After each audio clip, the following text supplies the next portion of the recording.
Faye Sharpens. Faye. This movie was requested for me to react to by the homie Dude Tim over on Patreon, man. Now, this movie's a little bit different than ones I normally do. This one was actually made by him. It's a low budget film, right? It's supposed to be, from what I understand, it's supposed to be similar to the movie called My Dinner with Andre, which is basically where they sit down and have a conversation with each other and talk. You know, I'm not sure about what, but that's basically what this is supposed to be, kind of similar to that.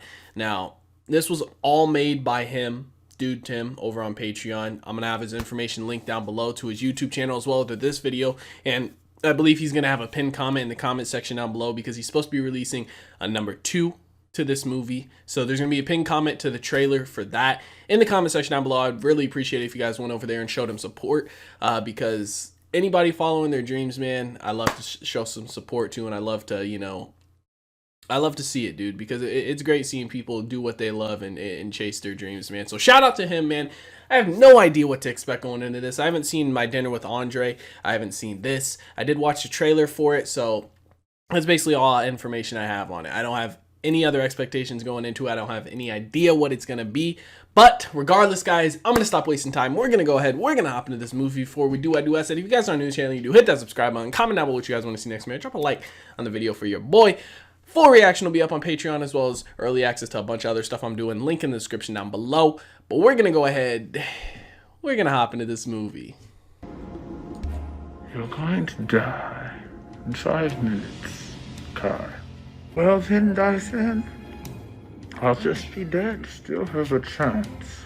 And we'll continue whether or not you reveal the location of the gym. I'm not going to tell you. I'm sorry. I knew you were stolen when I first met you. What? Earlier today? Yeah. I could see it in your eyes. One look at you, and I knew this was going to be a walk in the park. Got confidence, man. So Kai's the good one. Dyson, is that how you pronounce his name? Is the bad one Black Mask? I'm assuming that's what it's going to be, kind of the battle of two minds, essentially. My name is Dyson. And you're Kai, right? So this is when they first met? I'm going to be recording our conversation. My father died from an easily preventable illness. The doctor who treated him was known as the ladies' man. And my mother was the only woman, single or married, that resisted his charms. Let his dad die. I realized what kind of effect a title or measure of prestige can have on the opposite sex. I wanted to have that same effect on women. Oh, he just wanted to get girls. I think it's the nerd stereotype. Women think of a skinny guy with horn-rimmed glasses and a lab coat, and it immediately turns them on. There ain't nothing wrong with that. Nearly all the stereotypes about women are true. They are simple-minded creatures, naive, with a childish view of how the world works. You know what I think? I think you're projecting an image. You're pretending to be sexist to skew the results of my data collection. I don't think you believe a word of what you said. You got me. It wasn't that good of a facade. Your words were actually reciting what you think a misogynist would say. A stereotype, if you will. Makes sense, man. Yes, I have many regrets, but I can't change the past. And you show an unwillingness to change the future. Kai seems kind of fucked up too. Like he's done some shit. Are you familiar with the phrase, crabs in a bucket? Crabs are gathered in a bucket that they could easily escape, but their competitive nature causes them to drag each other down, bringing progress to a standstill and ensuring that none of them will escape their fate. I like that. I've never heard of that. If we're divided in purpose, then we'll never break free of who's ever exploiting us both. Dude, this is literally the government now. What the fuck? We'll only keep destroying ourselves. Dude, that's such a good analogy for society right now. I do know that in an insane society, insanity is viewed as madness, and vice versa. A True. sane society would be seen as insane through the eyes of madness. Exactly, man. It's all about your viewpoint. Even if our legs still move or our heart still beats. If I'm losing my mind, then I'm dead already. Hey, the mind's powerful. Humility is acknowledging there are some things we can't change. If we jump off a building, our confidence in self doesn't change the law of gravity. That is true. About the law of gravity. If you Yeah. can believe it, you can achieve it. That's a little bit different, though. They didn't make their bodies fly. What about your friend Lyson? Do you blame them for his death? Yes. But I also blame myself. I'm surprised you allow yourself to feel guilt. I figured you'd consider it superfluous. In most cases, it is. Regret is only as good as what it moves you to do. Hey, I like that. My regrets, along with a myriad of other reasons and feelings. Some men solve their problems by thinking, others by drinking. I find a combination of the two works best, and both in moderation. Think responsibly. Precisely. He's more concerned about how a medicine that was supposed to save the world ended up almost destroying it. A man is granted power beyond his wildest dreams and cannot handle it. He ends up abusing that power in order to gain more, purposefully infecting the populace with a deadly virus, and then manufacturing the cure. Playing both sides, washing the blood off his hands before he shakes yours. That way he can be both the destroyer and the savior. COVID-19! If you hadn't infected those people with that deadly virus, we would never have to resort to such drastic measures. If it's a deadly virus, why are you gonna kill him? Well, I guess so it doesn't spread more, right? That's what they're trying to do, kill the virus off by killing the people that are infected with it? So you're saying I should say that I infected all those people just to make you look stupid when you realize I didn't? The most deceitful thing I can do is tell you the truth. Because they're never gonna believe you anyway, right? So many businesses in human society centers around dying or the expectation of it.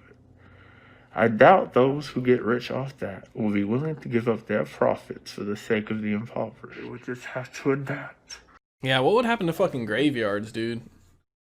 If there was a medicine that could actually do what Matthias promised, I'd come to the conclusion that your average everyday person would never hear about it.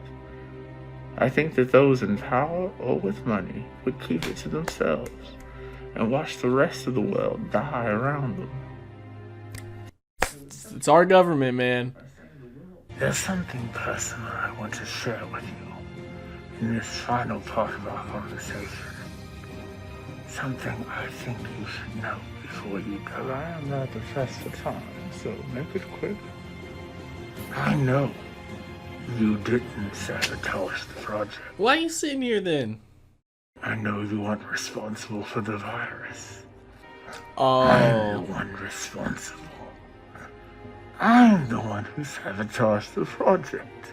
Matthias has no idea. He trusts me enough to ask me to figure out the identity of the real culprit. Damn. Rather ironic. Super ironic, man. His own right-hand man betrayed him. What the fuck? Killing one person is a rush in itself. Psychopath. Having that power over life and death. Imagine that rush multiplied. That's like serial killer mindset right there. You will be exposed, and your crimes will not. Homeboy got offed, man. Shit. Damn. I thought Kai was somehow gonna live still, not gonna lie, man. How did homeboy come back from death? The gym, maybe? Right? How? The explosive device you planted in my ear was not a miniature explosive. It was a transmitter. While I was talking to you, I was also getting updates on the investigation's progress. Investigation? Is he working with the corporation too? Investigation against you does, man. The corporation has suspected you for a while now. Bitch. They just needed proof. They made you think I was the target. And it was really you all along. But Matthias and the gym is safe in the hands of the corporation. Right when we realized that the medicine was making people sick, as we gathered more and more information, everything pointed to you. So, Matthias tricked you into thinking he was sending you to learn about my motivations and the whereabouts of the gym, when he really wanted me to find out more about you. We're not so different, you and I. Well, I'm a doctor. You're a liar and a murderer. I work to preserve lives. You take pleasure in ending them. Beware that when fighting monsters, you yourself do not become a monster. For when you gaze long into the abyss gazes also into you. Nietzsche. That's the one. God, dude. I like that quote.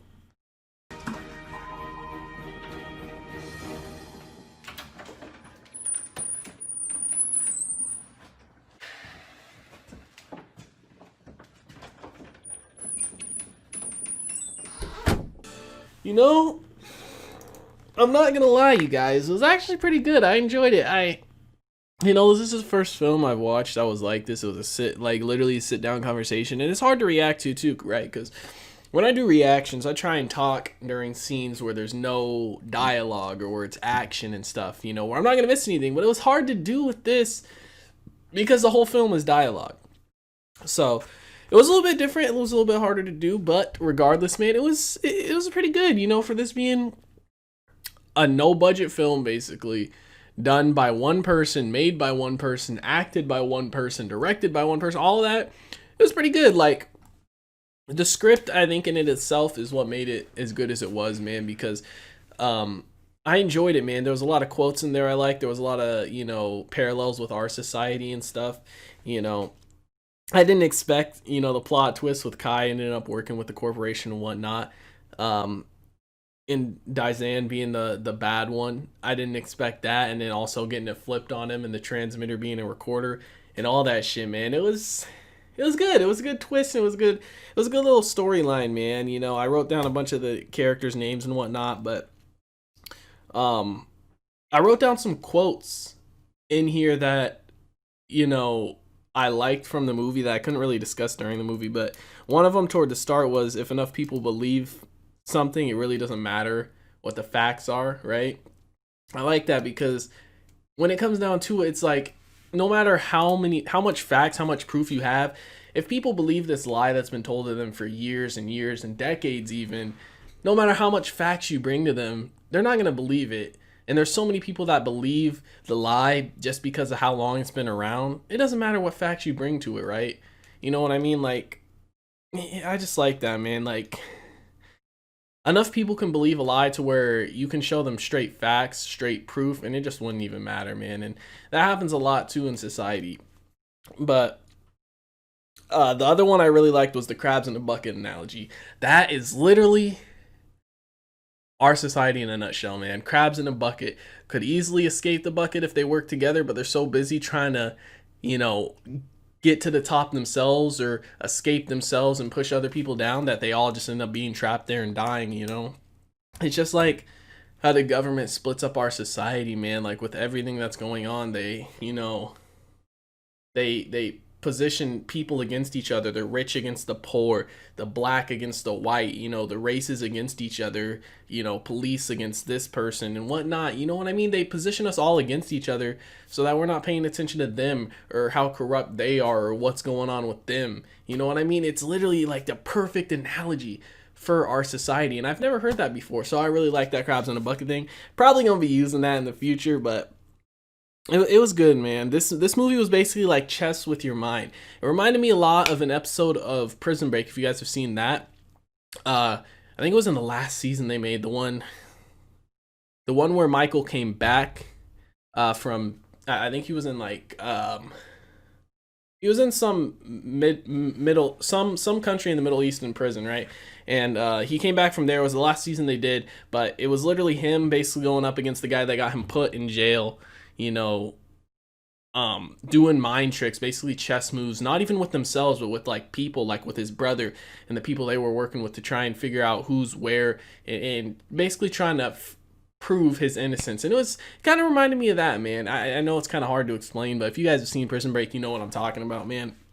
But the last quote I wrote down that I really liked was, regret is only as good as what it moves you to do. You know what I mean? Like, you can regret what you did, you can regret something you've done, you can regret what happened in the past, but regret basically really doesn't mean anything. It doesn't do you any good if you're not willing to change or willing to, you know, fix that part of you or fix what you did, you know what I mean, or not make that mistake again. Like, you can regret it, but if you do it again, it really doesn't matter how much you regret it because you're still doing it.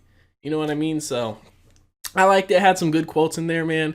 Like I said, I'm going to have this guy's information in the description down below. There's going to be a pinned comment. He said he was making a number 2, and it should be the link to the trailer for number 2. So I'd appreciate it if you guys went and showed some love over to this guy's channel, man. His link will be in the description down below.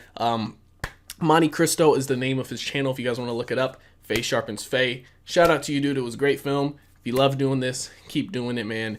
And, you know, you'll continue to grow. It all starts somewhere, man. It all starts somewhere. But guys, let me know what you thought about it in the comment section down below, like always. Also, if you did enjoy this reaction video, make sure to leave a like if you guys are new to the channel. Hit that subscribe button. Full reaction will be up on Patreon, as well as early access, a bunch of other stuff I'm doing. Link in the description down below. I hope you all have a wonderful day, and I'll see you in the next one.